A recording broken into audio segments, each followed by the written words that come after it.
कक्षा 9वीं की student finally आपके यहाँ पे हिंदी का वार्षिक परीक्षा पेपर लेके आ चुके हैं। आप लोग बहुत से कमेंट आए थे कि हिंदी का पेपर उपलब्ध फाइनली आपके यहाँ पे हिंदी पे आ चुका। साथ ही इस पेपर को आपको यहाँ पर अच्छे से याद कर लेना। हम संपूर्ण और तरह से आपके यहाँ पर हिंदी पेपर कराएंगे। साथ ही आप यहाँ पर इस पेपर को यहाँ पर याद कर लेते हैं तो आप अच्छे मार्क्स लाने वाले हिंदी पेपर में। साथ ही हमने आपको पहले बता दिया आपका यहाँ पर जो हिंदी पेपर वो आपका यहाँ पर संपूर्ण उत्तर सही तक कराया जाएगा। ठीक है, तो इस वीडियो को आपको एंटर देखना। साथ ही हम बड़ी मेहनत से आपके लिए यहाँ पे हिंदी पेपर लाए हैं, तो आप यहाँ पर देख लीजिए आपका यहाँ पर रोल नंबर निकल जाता है। ठीक है, और आप यहाँ पर देख अच्छे 9वीं वार्षिक परीक्षा 2024 आपका यहाँ पे हिंदी विषय का पेपर है। साथ ही मार्क्स आपका यहाँ 75 नंबर का रहने वाला, समय आपका यहाँ पर 3 घंटे रहेगा और टोटल क्वेश्चन आपके यहाँ पर 23 आएंगे। अब आते हैं आपके यहाँ पर निर्देश, तो आप यहाँ पर निर्देश पढ़ सकते हैं। तो आपका यहाँ पहला निर्देश आता है इस प्रश्न पत्र में कुल 23 प्रश्न सही प्रश्न करना अनिवार्य। ठीक है, फिर आपके यहाँ पर दूसरा निर्देश आता है, तीसरा निर्देश, तो आप यहाँ पर निर्देश पढ़ सकते हैं। ठीक है, और फाइनली आप यहाँ पर देख लीजिए आपका जो यहाँ पे हिंदी पे वो आ चुका है। तो चलिए स्टूडेंट जो आपके यहाँ पे हिंदी पे वो देख लेते हैं। तो आपको यहाँ पर ध्यान से देखना क्योंकि हम जो पेपर कराने वाले हैं तो आपको यहाँ पर अच्छी तरह से इस पेपर को याद करना है। तो आपको यहाँ पर जूम करके दिखाते हैं जिससे आप यहाँ पर अच्छी तरह देख पाएंगे। तो स्टूडेंट आप यहाँ पर देख लीजिए आपके यहाँ पर सही विकल्प आते हैं। पहले तो आपके 6 नंबर के आते हैं सही विकल्प। ठीक है, तो आपके यहाँ पहले आता है हिंदी साहित्य का सर्वाधिक लोकप्रिय महाकाव्य, तो आपका यह था पद्मावत और बी था रामचरितमानस और सा था महादेव वर्मा और दा था जयशंकर प्रसाद। तो जो आपका पहला दिया हिंदी का सर्वाधिक लोकप्रिय महाकाव्य है, तो इसका जो करेक्ट आंसर है वो आपका यहाँ पर हो जाएगा रामचरितमानस। ठीक है, तो आपके यहाँ पर अच्छे से याद कर लें जो आपके यहाँ पर हिंदी का सर्वाधिक लोकप्रिय महाकाव्य वो आपका रामचरितमानस हो जाएगा। फिर आपके यहाँ पर दूसरा आता है केदी और कोकिला किसकी रचना है, तो आपका यह ठीक आता रामधारी दिनकर और बात माखनलाल चतुर्वेदी। फिर आपके यहाँ पर सात तुलसीदास और दाता आपके यहाँ पर सुमित्रा नंदन पंत। तो जो आपके यहाँ पर प्रश्न दूसरा दिया केदी और कोकिला किसकी रचना है, तो इसका जो आपके यहाँ पर करेक्ट आंसर रहने वाला है वो आपका हो जाएगा। तो स्टूडेंट जो आपके यहाँ पर क्वेश्चन दूसरा दिया था, ठीक है, आप यहाँ पर दिल्ली कैदी और कोकिला किसकी रचना है, तो इसका आंसर आपका बा हो जाएगा माखनलाल चतुर्वेदी। फिर आपके यहाँ पर देख लीजिए आपके यहाँ पर तीसरा प्रश्न आता मेघ आए बड़ी बन ठन के सवर की पंक्ति में अलंकार है। तो जो आपकी पंक्ति दी गई मेघ आए बड़ी बन ठन के सवर की, इसमें आपको बताना कौन सा अलंकार है। तो आपका यह आता अनुप्रास, बाता उपमान और सातों मानवीकरण और दाता उत्प्रेक्षा। तो जो इसका आपका करेक्ट आंसर है वो आपका यहाँ पर हो जाएगा अनुप्रयास। अब आता आपका यहाँ पर चौथा झूरी ने दोनों बेलों को कहाँ भेज दिया, तो आपका आता मौसी घर, बाता दादी के घर और सादा ससुराल और दादा नानी के घर। तो जो आपका यहाँ पर प्रश्न चौथा दिया झूरी ने दोनों भेलों को कहाँ भेज दिया, तो इसका आंसर आपका यहाँ पर सा हो जाएगा ससुराल। ठीक है, तो आप यहाँ पर अच्छे से याद करते जाइए। फिर आपका यहाँ पाँचवा आता मुँह की खाना का अर्थ है, तो आपका आता हार मानना, बाता घूमना, साता घर जाना और दाता भागना। तो जो आपके यहाँ पर प्रश्न पाँचवा दिए मुँह की खाना का अर्थ है, तो इसका आंसर आपका हो जाएगा हार मानना। फिर आपका यहाँ पर छठवां आता रेणु के प्रसिद्ध आंचलिक उपन्यास का नाम है, तो आपका ठीक है आता मिला अंचल, बाता गोदान, साता पद्मावत और आपका दाता कामायनी। तो जो आपके यहाँ पर दिया रेणु के प्रसिद्ध आंचलिक उपन्यास का नाम है, तो इसका जो आपके यहाँ पर करेक्ट आंसर रहेगा वो आपका हो जाएगा मेला अंचल। तो फाइनली जो आपके यहाँ पर 6 नंबर के सही विकल्प दिए थे वो हमने आपके संपूर्ण उत्तर से करा दिए और आपने अच्छे से यहाँ पर याद कर लिए होंगे। ठीक है, अब चलिए आपके यहाँ पर प्रश्न 2 आता है इस्लामी पूर्ति के 6 नंबर के आते हैं। तो पहला था ज्ञान मार्गी भक्ति धारा के प्रतिनिधि कवि डॉट डॉट हैं, तो आपका इसका यहाँ पर 2 ऑप्शन आते हैं जयशंकर प्रसाद और कबीरदास। तो इसका करेक्ट आंसर आपका यहाँ पर कबीरदास हो जाएगा। ठीक है, ज्ञान मार्गी भक्ति धारा के प्रतिनिधि कवि कबीरदास है। फिर आपके यहाँ पर दूसरा प्रश्न आता है कैदी, यानी दूसरा आपका यहाँ पर रिक्त स्थान आता है कैदी और कोयल दोनों ही डॉट डॉट देश की वासी हैं। तो यहाँ पर कैदी और कोयल दोनों ही गुलाम देश की वासी हैं। गुलाम आपके यहाँ पर दूसरे का आंसर रहेगा। फिर आपका तीसरा आता वीर रस का इस्तीफा डॉट डॉट है, तो जो आपके यहाँ वीर रस का इस्तीफा होता है वो होता है आपका उत्साह। ठीक है, तो उत्साह आपका यहाँ पर तीसरे रिक्त स्थान का आंसर हो जाएगा। फिर आप यहाँ पर देख लीजिए, फिर आपका यहाँ पर आता चौथा रिक्त स्थान। ठीक है, चौथा आपका यहाँ पर आता महादेव वर्मा कि बाबा उन्हें डॉट डॉट बनाना चाहते थे, तो आपका आता गायिका विदुषी। तो इसका आंसर आपका यहाँ विदुषी करेक्ट आंसर हो जाएगा। ठीक है, अब चलिए आपके यहाँ पर प्रश्न चौथा देख लेते हैं। तो स्टूडेंट आप यहाँ पर देख लीजिए, सॉरी यानी आपको जो यहाँ पर चौथा रिक्त स्थान है वो देख लीजिए। बे शब्दांश जो शब्द बनाते समय आरंभ में लगते हैं डॉट कहलाते हैं। तो यहाँ पर बे शब्दांश जो शब्द बनाते समय आरंभ में लगते हैं वो उपसर्ग कहलाते हैं। फिर आपका यहाँ पर 6वां आता रीढ़ की हड्डी डॉट डॉट विधा में लिखी गई रचना है, तो यहाँ पर रीढ़ की हड्डी एक अंकी, ठीक है, एक अंकी विधा में लिखी गई रचना, तो आपका यहाँ पर 6वें का आंसर एक अंकी हो जाएगा। तो फाइनली जो आपके यहाँ पर 6 नंबर के रिक्त स्थान दिए गए थे वो हमने आपके संपूर्ण उत्तर से करा दिए हैं। अब चलिए आपका प्रश्न 3 आता है सही जोड़ी बनाकर लिखी 6 नंबर की आती हैं स्तंभ अववा में दी गई सही जोड़ी। पहले आती है आपके यहाँ पर कबीरदास, तो इसको आपको बाएं आडम्बरों का विरोध से मैच करना है। फिर जो आपके यहाँ पर आती है उपमा अलंकार के अंग, तो उपमा अलंकार के अंग होते हैं आपके यहाँ पर 4, तो ये आपके यहाँ पर दूसरी हो जाएगी। जो तीसरी आती है अश्रु का तद्भाव, तो इसको आपको यहाँ पर आंसू से मैच करना है। ये आपकी तीसरी रहेगी। फिर जो चौथी आती है हरिशंकर परसाई, तो इसको आपको यहाँ पर किससे मैच करना, हरिशंकर परसाई को मैच करना आपको प्रेमचंद की फटे जूते, ये आपके यहाँ पर रहेगी चौथी। फिर जो आपकी पाँचवीं आती है नैतिक का विलोम, तो नैतिक का विलोम आपके यहाँ पर अनैतिक होता है, ठीक है। और जो छवीं आती है विभीषिका, तो विभीषिका को आपके यहाँ पर भयंकरता से मैच करना, ठीक है। ये आपके यहाँ पर छवीं हो जाएगी। तो फाइनली जो आपके यहाँ पर सही जोड़ी वो आपकी कंप्लीट हो जाती हैं। साथ ही हमने यहाँ पर नंबर लिख दिए कौन में आपको कौन सी मैच करनी है, तो आप यहाँ पर देख लीजिए। और आपको यहाँ पर अच्छे से इस प्रयोग को यहाँ पर याद कर लेना, वीडियो को लाइक जरूर कर लीजिए, ठीक है। अब चलिए प्रश्न आता निम्नलिखित प्रश्नों के एक साथ वाक्य में उत्तर दीजिए। तो आपका यहाँ प्रश्न पहला आता कवि ने गाँव को हर्ष जन्मन क्यों कहा है, तो इसका आंसर रहेगा आपका पहले का आंसर हो जाए क्योंकि गांव की शोभा अद्वितीय है, ये आपका पहले का आंसर रहने वाला है। फिर आपका यहाँ पर दूसरा आता है जिस काव्य का आनंद पढ़कर या सुनकर लिया जाता है उसे कहते हैं, तो इसका आंसर आपका यहाँ पर हो जाएगा रस, ठीक है, रस कहते हैं, तो दूसरे का आंसर आपका रस हो जाएगा। फिर जो आपके यहाँ पर तीसरा आता है महादेवी वर्मा किस गायिका के रूप में प्रसिद्ध है, तो इसका आंसर आपका रहेगा यहाँ पर रहस्यवादी गायिका, ठीक है, तीसरे का आंसर रहेगा आपका यहाँ पर रहस्यवादी गायिका।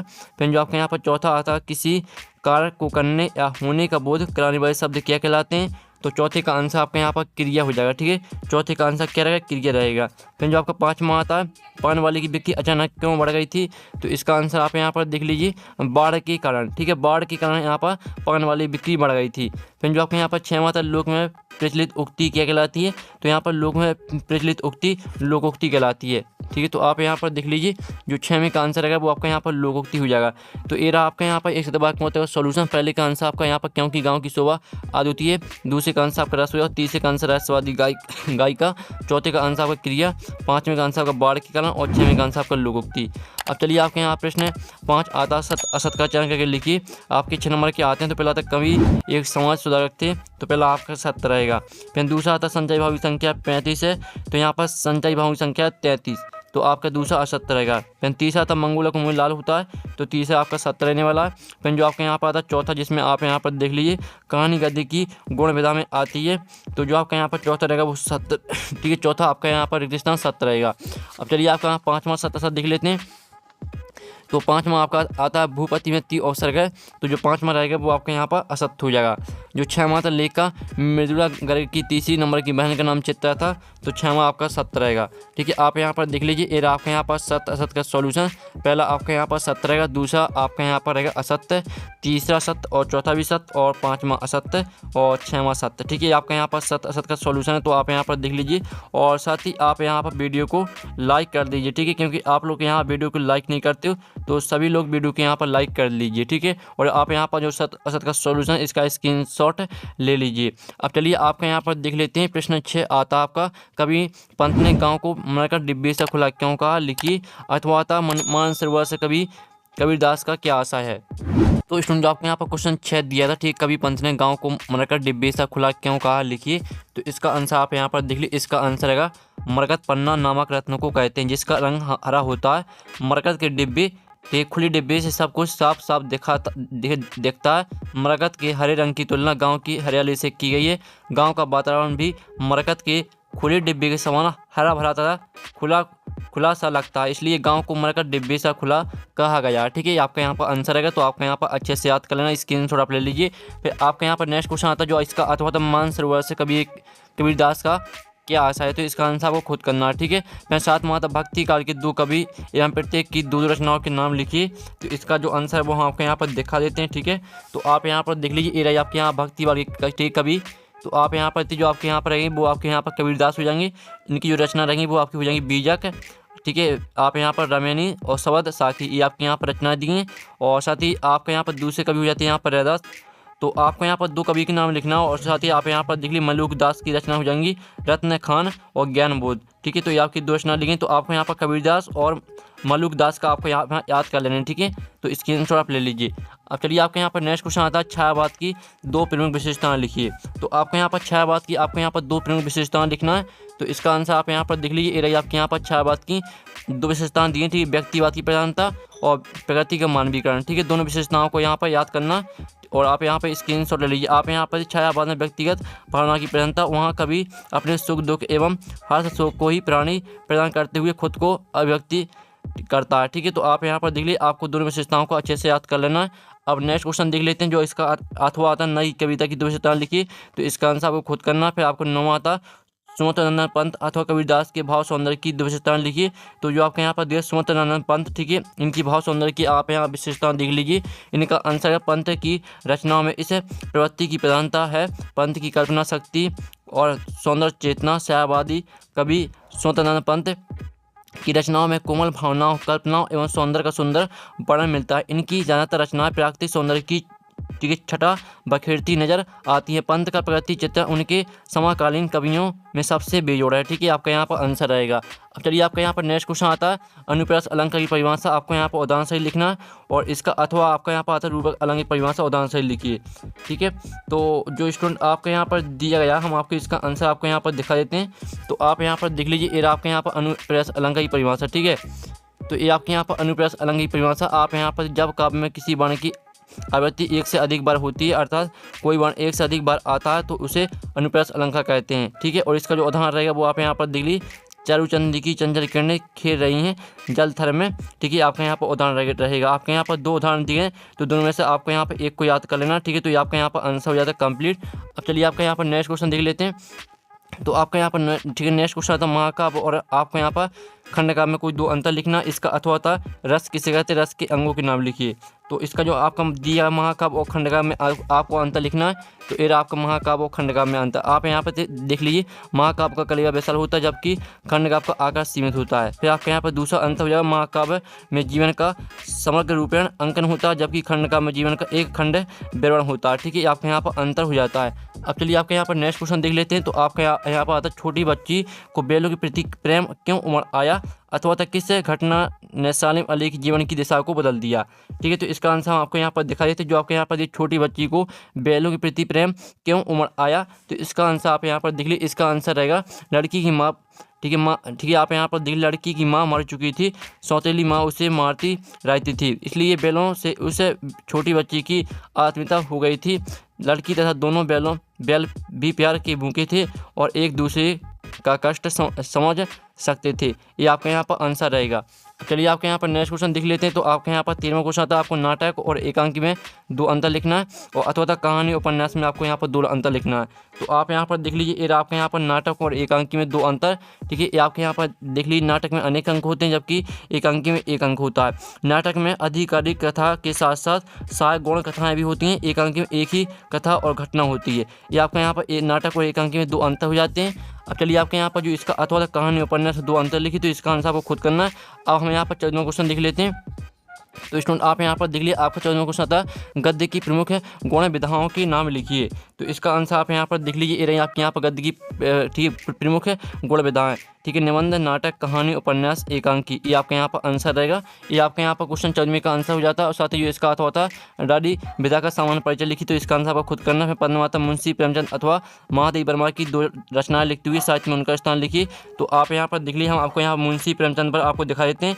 तो आपको यहाँ मुंशी प्रेमचंद की आपको यहाँ पर दो रचनाएं लिखनी थी। तो आप यहाँ पर देख लीजिए, गोदान कर्मभूमि और पूस की रात, यहाँ पर ठीक रचना दी। तो आपको दो याद कर लेना, साथ ही आपको साहित्य में स्थान लिखना था। तो ये आपका साहित्य में स्थान हिंदी साहित्य जगत में कहानी कारवां उपन्यास सम्राट के रूप में आप सुविख्यात हैं। ये आपके यहाँ पर साहित्य में स्थान हो जाता है। अब चलिए आपके यहाँ पर देख लेते हैं, जो आपका 16वां आता निपात शब्द क्या है लिखिए, अथवा आता मुहावरे एवं लोकोक्ति में दो अंतर लिखिए। तो जो आपके यहाँ पर दिया गया निपात शब्द क्या है लिखिए। तो इसका आंसर आप यहाँ पर देख लीजिए, इसका आंसर है वाक्य में जो अव्यय किसी शब्द या पद के बाद लगकर उसके अर्थ में विशेष प्रकार का बल या भाव उत्पन्न करने में सहायता करते हैं, उन्हें निपात कहते हैं, जैसे ही, भी, तू, तक आदि। ये आपके यहाँ पर यानी जो आपके उदाहरण है वो उदाहरण हो जाते हैं यहाँ पर। अब चलिए आपके यहाँ पर आते हैं 17वां क्वेश्चन, बाढ़ पीड़ित क्षेत्र में कौन कौन सी बीमारी फैलने का खतरा होता है, अथवा आता रीढ़ की हड्डी एकांकी का उद्देश्य लिखिए। तो आप यहाँ पर देख लीजिए, जो आपके यहाँ पर आंसर रहेगा इसका। तो जो आपका यहाँ पर क्वेश्चन दिया था बाढ़ वाला, उसका आंसर आप यहाँ पर बाढ़ के बाद हैजा, मलेरिया, टाइफाइड आदि बीमारियाँ फैलने की संभावना रहती है, क्योंकि बाढ़ की उतरे पानी से मच्छर अत्यधिक मात्रा में पनपते हैं, जिसके कारण मलेरिया जैसी बीमारी हो जाती है। पानी की कमी से लोगों को गंदा पानी पीना पड़ता है, तो जो हैजा और टाइफाइड जैसी बीमारियों को न्योता देता है। ये आपका यहाँ पर आंसर रहेगा। अब चलिए आपके यहाँ पर देख लीजिए, आपके यहाँ पर जो इसका अथवा था रीढ़ की हड्डी एक अंक की उद्देश्य लिखी, तो इसका आंसर आपको खुद करना। फिर आपका 18वां था निम्नलिखित काव्यांश संदर्भ प्रसंग सहित व्याख्या लिखिए, यानी भावार्थ लिखिए। आपको इसकी संदर्भ प्रसंग सहित आपको व्याख्या लिखनी है, यानी भावार्थ। तो आप यहाँ पर मनुष्य हो तो वही रस खानी, ठीक है। इसका आपको संदर्भ प्रसंग सहित आपको भावार्थ लिखना। इसका आंसर भी हम बताने वाले हैं, पहले आप क्वेश्चन देख लीजिए, फिर आपको नहीं समाता निम्नलिखित गद्यांश की संदर्भ प्रसंग सहित व्याख्या लिखिए। तो आपको यहाँ पर गद्यांश दिया है, दोनों बैलों का ऐसा अपमान कभी ना हुआ था, ठीक है। इस तरह से आपको पूरा पढ़ लेना। फिर इनका आपको संदर्भ प्रसंग से व्याख्या लिखनी है, यानी भावार्थ। फिर आपके यहाँ पर आता 20वां छोटा परिवार सुखी परिवार वैसा एक अनुच्छेद लिखिए। अब 20वें का यहाँ पर अथवा देख लेते हैं। तो आप यहाँ पर देख लीजिए, आपका 20वें का अथवा आता है एक आदर्श विज्ञापन की 3 विशेषता लिखिए। फिर आपका आता है 21वां निम्नलिखित गद्यांश को पढ़कर नीचे लिखे प्रश्नों का उत्तर लिखिए।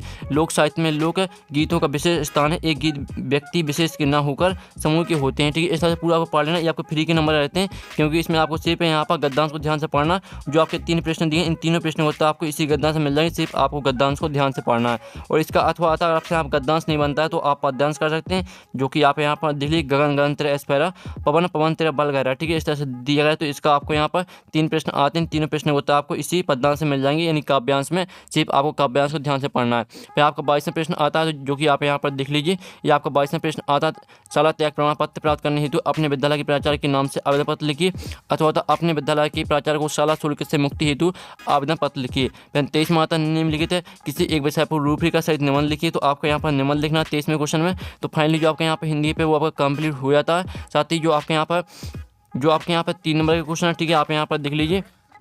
जो आपके यहाँ पर 3 नंबर के क्वेश्चन है, और साथ ही जो आपके यहाँ पर 4 नंबर के क्वेश्चन है, इनका सॉल्यूशन नेक्स्ट वीडियो में आएगा। तो वीडियो को लाइक कर लीजिए, चैनल को सब्सक्राइब कर लीजिए। साथ ही पेपर का PDF डाउनलोड करना चाहते हैं तो उसकी लिंक आपको वीडियो के डिस्क्रिप्शन में मिल जाएगी, तो वहाँ से आप पेपर का PDF डाउनलोड कर सकते हैं। तो यहाँ पर नेक्स्ट वीडियो में टिकन बाय बाय।